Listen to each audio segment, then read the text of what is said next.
Ahmad and I am from grade 2.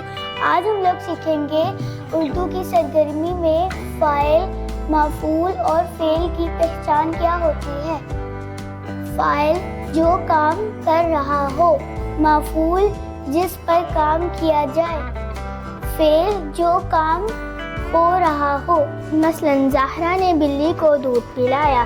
اس جملے میں زہرا فاعل، بلی مفعول، پلایا فعل ہے۔ مثلا فاطمہ نے مرغی کو دانا کھلایا۔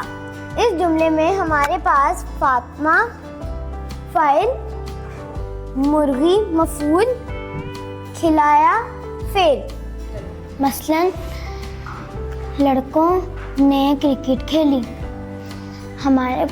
ہمارے پاس لڑکوں فاعل،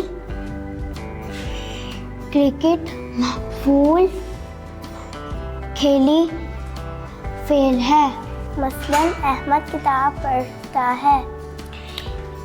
اس جملے میں احمد فاعل، کتاب مفعول، پڑھتا فعل ہے۔